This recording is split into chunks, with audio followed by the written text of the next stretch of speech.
welcome to this podcast. My name is Rodrigo Cerulla Cabral, and I am a general manager at Man Women Software. I'm also a sales enthusiast. I'm passionate about learning and personal development, specifically in the form of learning sales skills. That entails in terms of soft skills development and human skills development. Today, I'm going to talk to ChatGPT. Actually, I'm going to be interviewed by ChatGPT. And I'm 42 years old, and it's the first time ever I'm speaking to a robot. So it's going to be quite the experience, and I hope you enjoy it as much as I will, because I know I will. So we're going to talk about several things. I asked ChatGPT to read my LinkedIn profile, and based on my LinkedIn profile, to ask me a bunch of questions. And I even asked it to structure those questions into topics. So ChatGPT is going to ask me a bunch of general questions, a few questions that are specific to AI development, others specific to human potential. It also is going to ask me some provocative questions, advice I would give to people, and then we're going to round up with a few questions about Man Women Software, the company I work for. So the first question that ChatGPT asked me is, as a passionate sales enthusiast, what drives your dedication to empowering professionals in their careers? What drives me to dedicate myself to empowering professionals in their careers? A bit what happened to me in the beginning of my sales career. And I understood, I was given the opportunity to work in sales, and I understood quickly that, I was scared as hell that I had to learn about it.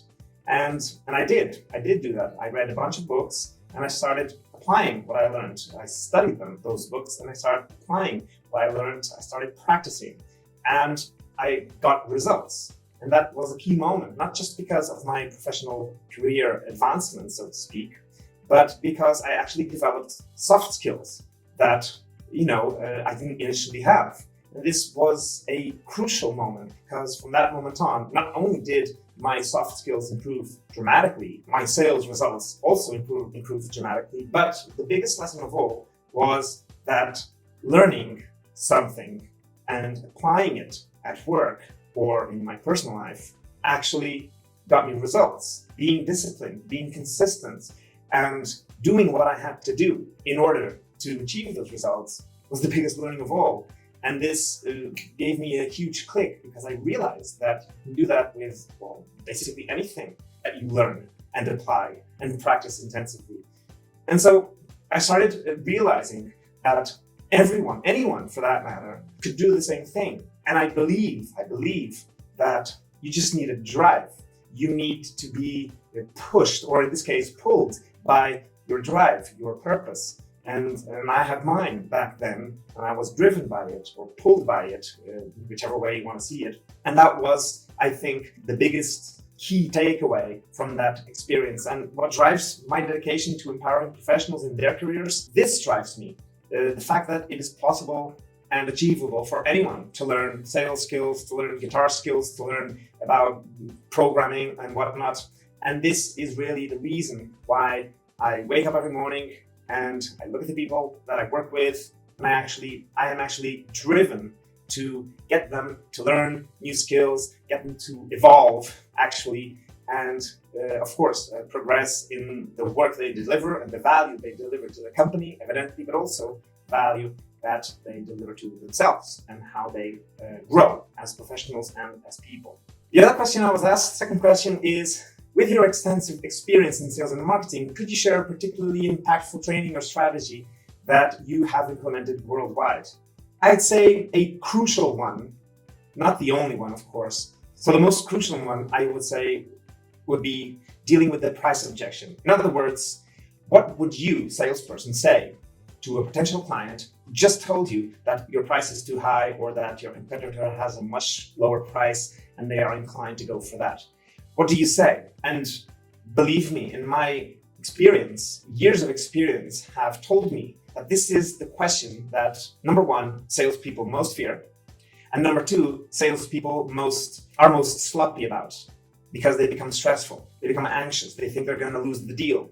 And in these circumstances, in these personal circumstances, we make awful decisions, which means that we are tempted to immediately tell a potential client, to concede, immediately tell the potential clients that we're going to give them a discount, or immediately tell them that what you're seeing is not the final price. We can offer you X of discount or whatever. And this is exactly what the potential buyer wants, number one. And number two, this is exactly what you should not do. You are in a position of weakness.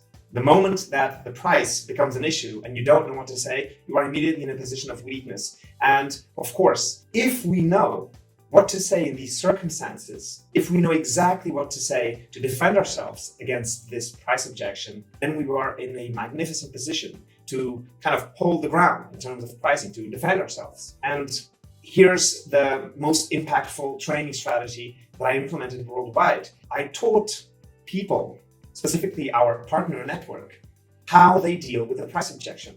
What do they say when their potential clients tell them that our price is too high? And as simple as, it's a sequence. And it's as simple as following that sequence. What to say in step one, and if they still insist, what to say in step two, and if they still insist, and so on and so forth, actually until 5 possible steps. And in each of those steps, there is a powerful answer that you can give your potential clients to kind of mitigate the price objection that they throw at you. And as an example, one of the things that you can do is literally ask them, well, after showing you that our product or service can do X, Y, and Z for you, after showing you that you can benefit like this and you can benefit like that, do you really think the price is expensive? If you ask this question in this way, show them the value you offer, and then tell them, well, with all this value that our product or service offers you, do you really think that it is expensive? And this question alone is going to put them in a position where, they're going to stand down and just try it out. And again, this is the key. If you learn this, you practice it by yourself, with a friend, whoever you want, and then you are faced with this question, and on the spot you reply what you have practiced, this is a powerful statement you are making, and this will have a dramatic improvement in your sales. I think this was the most impactful strategy or technique that I taught worldwide.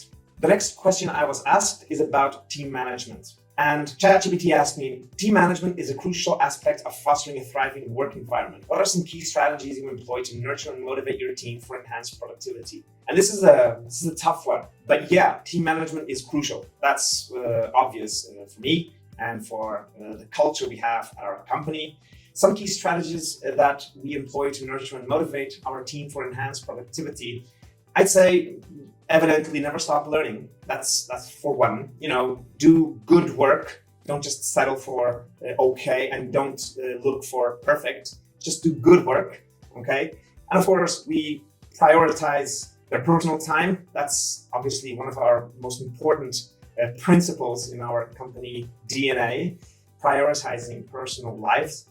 And then, of course, we provide positive experiences, transformational experiences to the people that work in our company. And this is also a huge factor in kind of bringing up motivation and employee engagement. How do we foster this enhanced productivity? Well, one of the things is, following these 4 principles for one, but then we also, not too long ago, we started to shift our company into a more productive mindset, in the sense that we want our team, and we have been training our team to understand that it is better to focus and to prioritize the valuable tasks and to focus on those than to waste time on those tasks that are not so productive. That's one thing. We started working on prioritization of tasks. The other thing is we started working on making time for, let's call it thinking in general, making time for reflecting on the work that you're doing, reflecting on next week's work, thinking about the work you did and how it can be improved.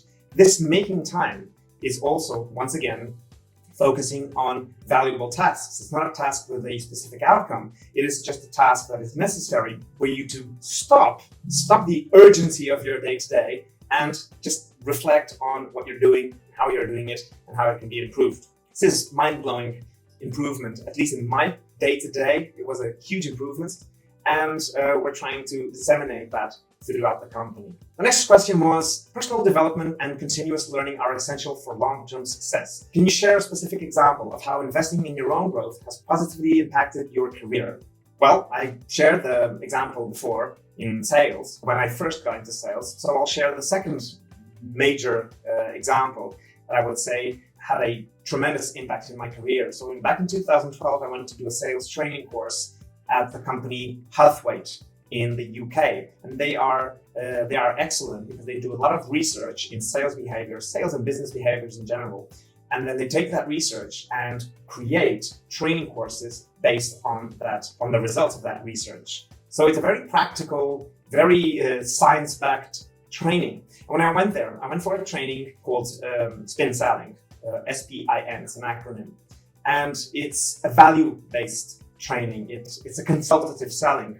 And that was a huge transformation. Up until then, I had been focused on selling the features of our software, on selling, how good our company was and all that, which had little value to the clients I was speaking to. I always forgot to start with them and start with why they're talking to us and what are the pains, what are their challenges, what is difficult for them, what are they struggling to do, and why on earth do they think that the software is going to be the solution? Why do they think the software is going to be a solution, and how they think the software will be the solution? How will it help them, and how will it benefit them? How will the software impact departments A, B, and C? All this sequence, this methodology, I implemented. Well, I learned for one, and then of course I applied what I learned to our specific sales approach. And then I practiced intensively, and it required a lot of effort, of course, and practicing and doing some homework and preparing meetings very, very well, preparing the questions, preparing, actually having a kind of a case study for each client, understanding the clients took effort. It's not difficult to do, it just takes effort.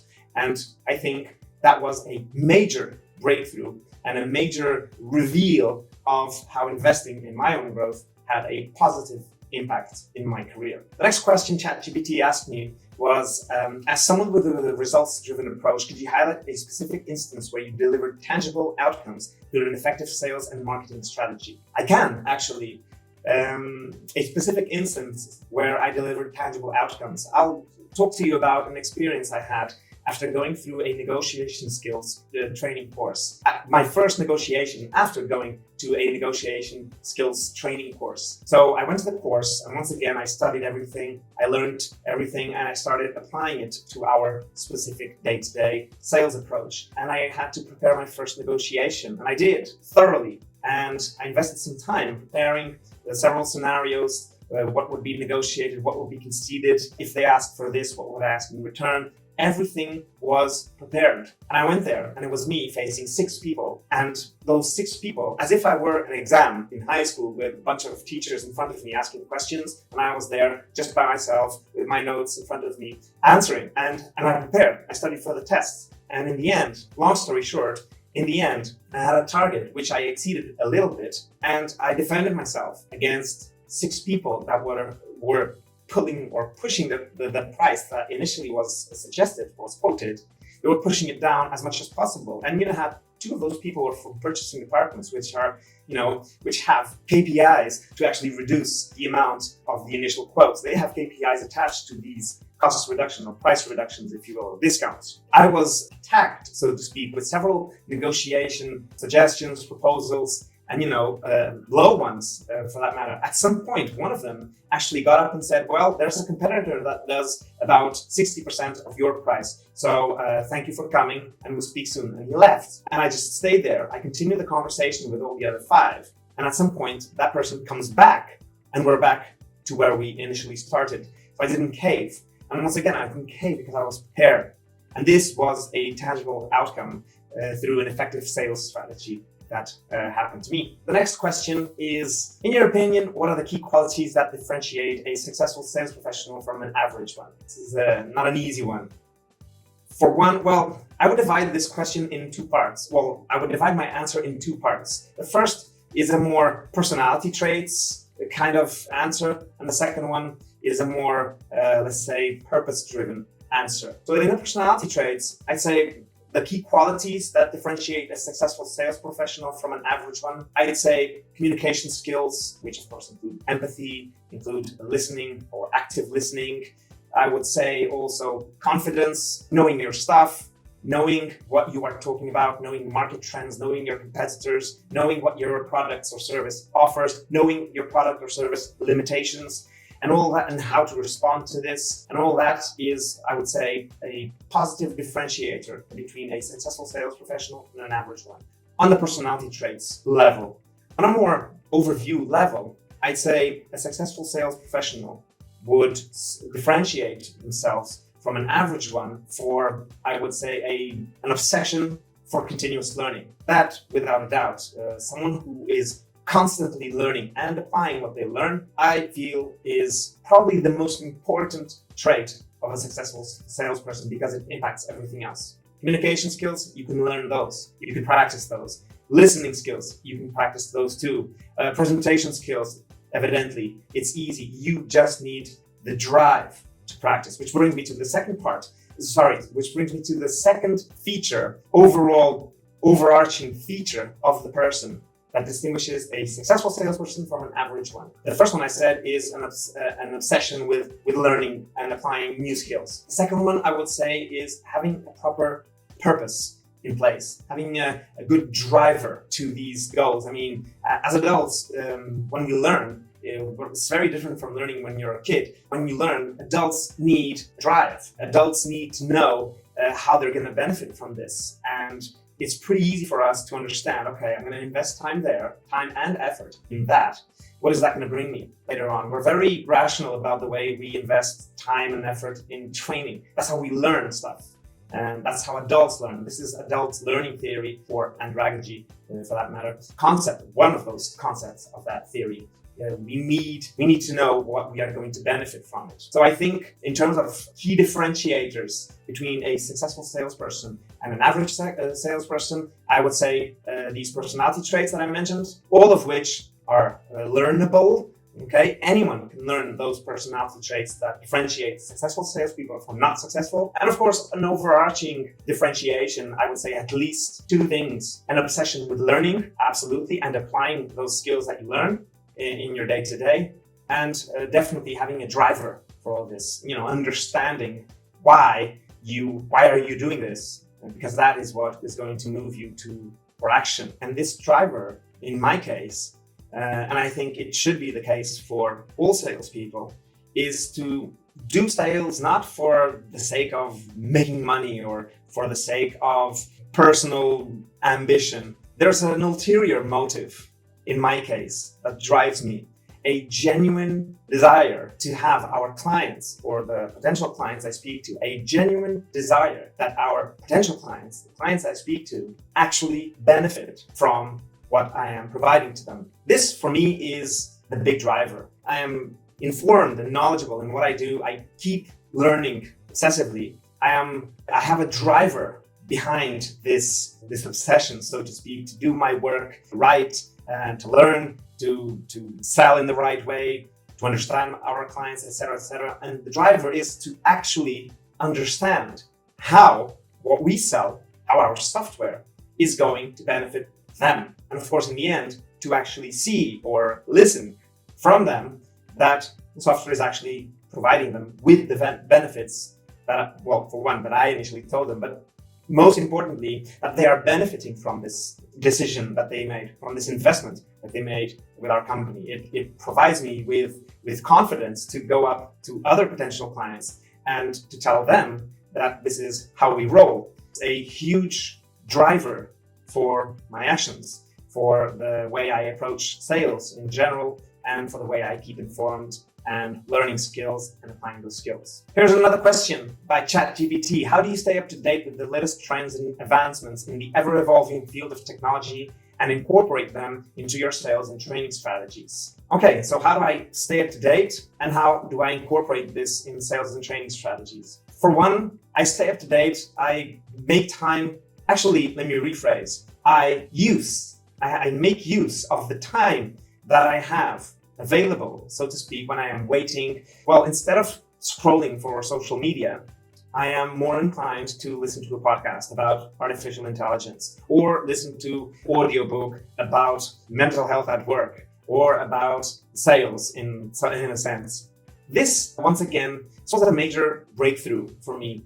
Instead of we have a lot of downtimes, let's call them downtimes, throughout our day. Downtime, we're waiting for a doctor appointment, we're waiting for the bus, we're commuting, we're in the car driving home. These are downtimes. And in these downtimes, at least the ones that you don't need to be on the road and with attention to all the other cars, in these downtimes, our inclination is to go for quick fixes like scrolling social media and laughing and whatnot.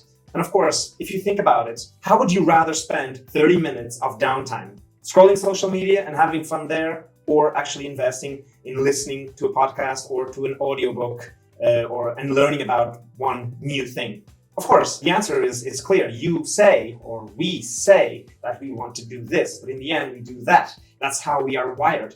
We are creatures that prefer this immediate return, this immediate, especially in these days, we are creatures that prefer quick results and quick benefits. We kind of live this way, in a sense, as opposed to, going for the long run, for more valuable stuff that we know, of course, will have tremendous benefits in the future. This is just, as simple as it is. This is just as simple as it gets. If you have downtime, the 30 minutes, 2 hours per day total, whatever downtime you have, you're cooking. If you're cooking, you can even just put your headphones on and listen to something that is valuable to you.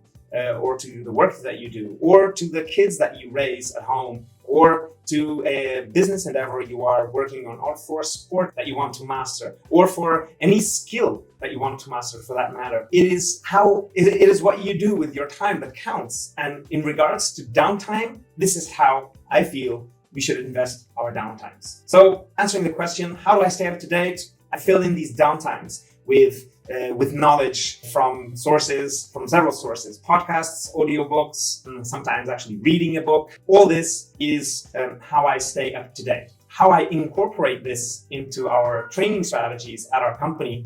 I dive into a topic. It's actually a sequence. I dive into the topic and I kind of immerse myself in it. I go deep. And once I do that, I start acquiring this knowledge and constantly making, let's call them synapses, constantly making connections to what I already know and what I already have in our company and the people that are in our company, that work in our company. I make connections and I understand, will this work? How will this work? How should I prepare this? How should I structure a way to bring this knowledge into the company? And I did this not just with sales skills, I did this with communication skills through the DISC methodology, DISC.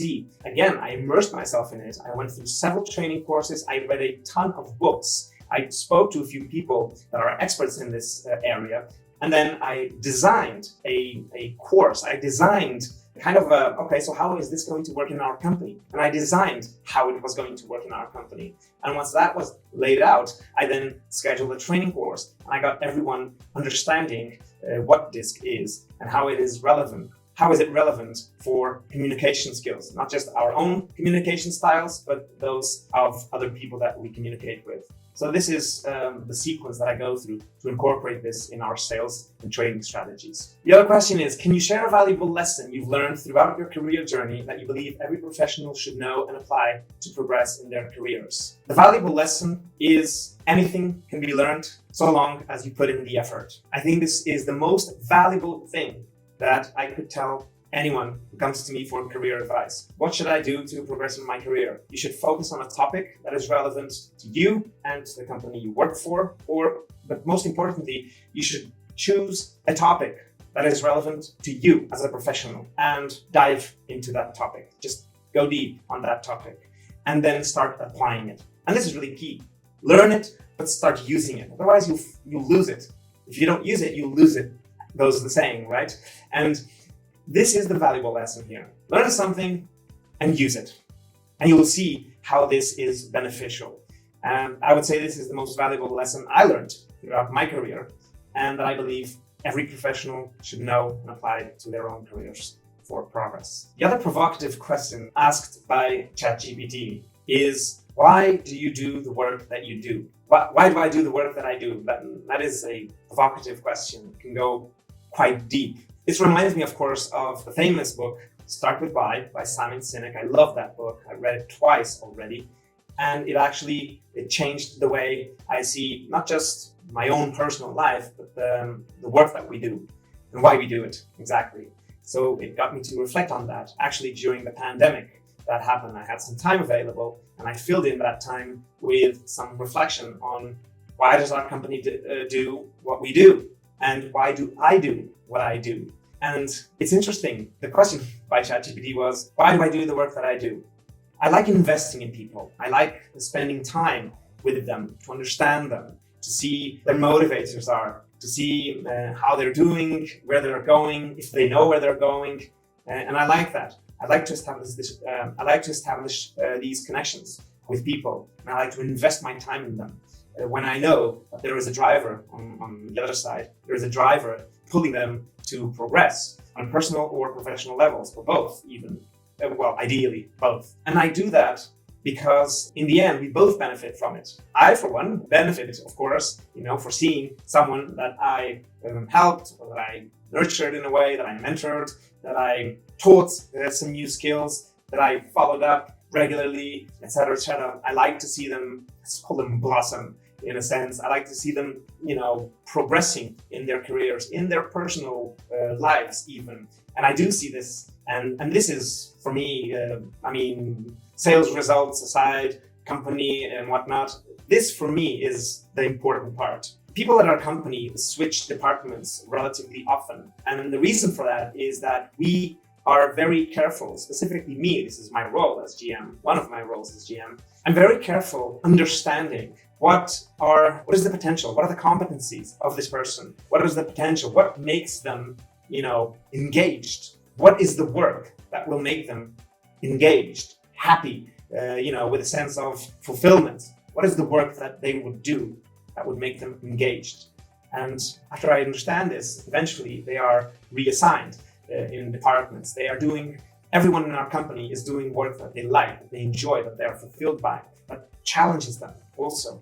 So once again, why do I do the work that I do? Well, because in our company, we want to improve as a company. We want to achieve things as a company and as individuals. And my why is to invest in people so that they achieve those results. They achieve their own purposes.